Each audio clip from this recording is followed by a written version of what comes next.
క్రీస్తునందున్న పరిశుద్ధులందరికీ ప్రభువైన క్రీస్తు నామంలో శుభాభివందనాలు. దేవుని ప్రేమ ఆధ్యాత్మిక కార్యక్రమానికి స్వాగతం. మే 9 కొరకు సిహెచ్ స్పర్జన్ గారు వ్రాసిన ధ్యానం చదువుతున్నాను, వినండి. మనము యెహోవా పరిశుద్ధ నామమందు నమ్మిక ఉంచియున్నాము, ఆయనను బట్టి మన హృదయము సంతోషించుచున్నది. 33వ కీర్తన 20వ వచనం.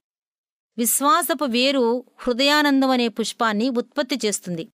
వెంటనే మనలో సంతోషం కలగకపోవచ్చు, కాని అది తగిన సమయంలో కలుగుతుంది.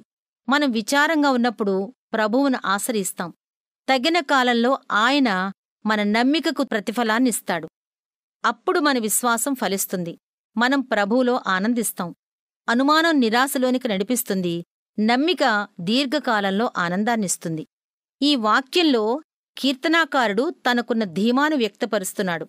అతని చేతితో పవిత్ర నమ్మకం అనే వాగ్దానాన్ని పట్టుకున్నాడు. దాన్ని తీసుకోవడానికి అతడెంత కృప పొందాడు!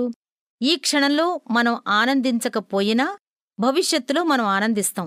ఎందుకంటే దావీదు దేవుడే మనకు కూడా దేవుడు కదా. ప్రభువు పరిశుద్ధ నామాన్ని మనం ధ్యానం చేద్దాం.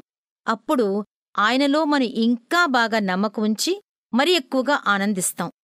ఆయన స్వభావంలో పరిశుద్ధుడు, న్యాయవంతుడు, సత్యవంతుడు, కృప కలిగినవాడు, నమ్మతగినవాడు, ఎన్నడూ మారినవాడు.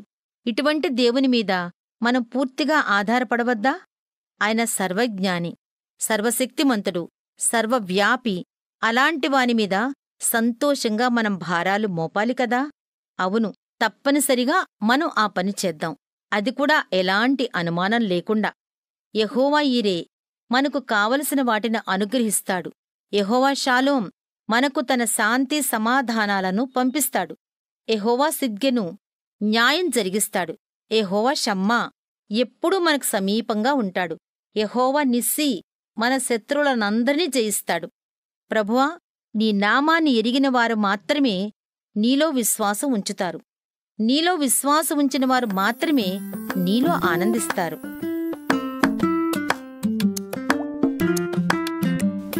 దేవుని ప్రేమ ఆధ్యాత్మిక కార్యక్రమాన్ని చివరి వరకు వీక్షించిన శ్రోతలందరికీ మా హృదయపూర్వక వందనాలు. తిరిగి మళ్ళా రేపు ఉదయకాల సమయంలో కలుసుకుందాం. అంతవరకు సెలవు. May God bless you. దేవుడు మిమ్మల్ని అందరూ దీవించును గాక.